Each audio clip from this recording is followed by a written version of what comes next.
की राजधानी दिल्ली और उसके चारों ओर फैला राष्ट्रीय राजधानी क्षेत्र यानी एनसीआर एक समय भीड़-भाड़, ट्रैफिक जाम और ढांचागत चुनौतियों से जूझता ये इलाका अब आधुनिक भारत के इंफ्रास्ट्रक्चर परिवर्तन का प्रतीक बन चुका है। वर्ष 2014 में प्रधानमंत्री श्री नरेंद्र मोदी जी के नेतृत्व में जब केंद्र में नई सरकार बनी, तभी से दिल्ली के चेहरे मोहरे को बदलने की दिशा में योजनाबद्ध प्रयास शुरू हुए। आज दिल्ली को नई संसद, कर्तव्य पथ और भारत मंडपम जैसे प्रतिष्ठित स्थलों के साथ एक नया गौरव प्राप्त हुआ है। दूसरी ओर दिल्ली मेरठ एक्सप्रेसवे ने यात्रा का समय 3 घंटे से घटाकर सिर्फ 45 मिनट कर दिया है।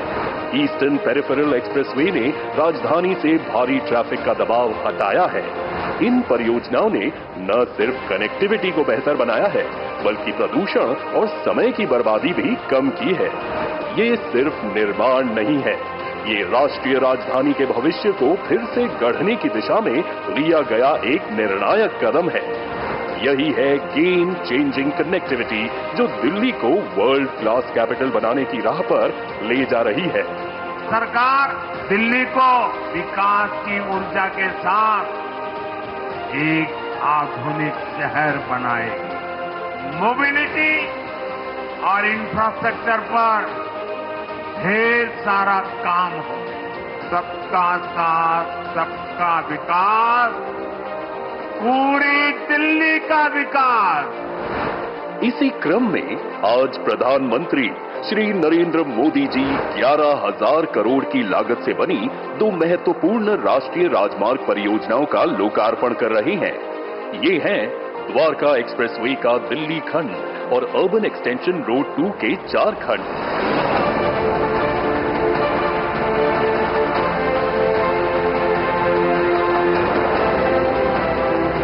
ये दोनों सिर्फ परियोजनाएं नहीं, बल्कि राजधानी क्षेत्र की गतिशीलता, पर्यावरणीय संतुलन और आर्थिक भविष्य को दिशा देने वाली संरचनाएं हैं।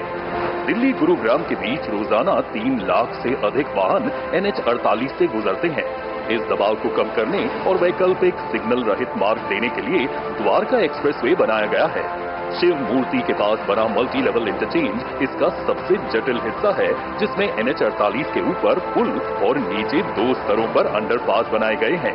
इसी से जुड़ती है अत्याधुनिक स्टेट ऑफ द आर्ट 8 लेन की सड़क सुरंग, जो सांस्कृतिक विरासतों को समेटे हुए है और जिसके ऊपर 10 लेन का सामान्य मार्ग बना है। एयरपोर्ट के नीचे 4 लेन की टनल भी बनाई गई है। इसके बाद आता है 16 लेन चौड़ा रेलवे अंडरब्रिज, जिसके ऊपर दिल्ली जयपुर रेल लाइन गुजरती है। फिर 2 एलिवेटेड गलियारे एक्सप्रेसवे से जुड़ते हैं, एक गुरुग्राम से और दूसरा अर्बन एक्सटेंशन रोड 2 से। हरथल चौक पर भी मल्टी लेवल इंटरचेंज और यशोभूमि तक विशेष रैंप व अंडरपास भी बनाए गए हैं। इसी श्रृंखला में अर्बन एक्सटेंशन रोड 2 को विकसित किया गया है। UER 2 की वजह से अलीपुर, बवाना, रोहिणी, मुंडका, बक्करवाला, नजफगढ़, द्वारका, महिपालपुर, पश्चिम और दक्षिण दिल्ली जैसे इलाकों को कनेक्टिविटी में क्रांतिकारी सुधार होगा।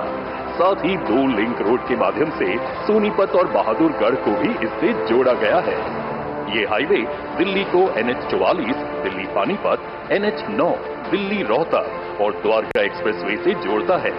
अब पंजाब और जम्मू कश्मीर की दिशा से आने वाला ट्रैफिक दिल्ली अंतर्राष्ट्रीय एयरपोर्ट सुगम तरीके से पहुंच सकेगा। इससे धौला कुआं, मुकरबा चौक, बाहरी रिंग रोड और NH-9 जैसे क्षेत्रों में जाम से राहत मिलेगी। दिल्ली हरियाणा सिंघू बॉर्डर से एयरपोर्ट की दूरी जो पहले 2 घंटे लगती थी, अब सिर्फ 40 मिनट में तय की जा सकेगी। इस परियोजना में पर्यावरण संतुलन को भी प्राथमिकता दी गई है। भलसवा और गाजीपुर लैंडफिल से निकाले गए करीब 10 लाख मेट्रिक टन कचरे का उपयोग निर्माण में किया गया है। साथ ही 10,000 पेड़ों को काटने की बजाय ट्रांसप्लांट किया गया है। ये पहल न केवल दिल्ली की कचरा चुनौती का समाधान बनी, बल्कि सतत विकास की दिशा में भी एक मिसाल पेश करती है। आज लोकार्पण के लिए तैयार द्वारका एक्सप्रेसवे और अर्बन एक्सटेंशन रोड 2 प्रधानमंत्री श्री नरेंद्र मोदी जी के नेतृत्व में विकसित भारत की उस सोच का विस्तार है, जहां हर सड़क सिर्फ दूरी नहीं घटाती, बल्कि देश को तेज, सुरक्षित और समावेशी विकास के रास्ते पर आगे बढ़ाती है।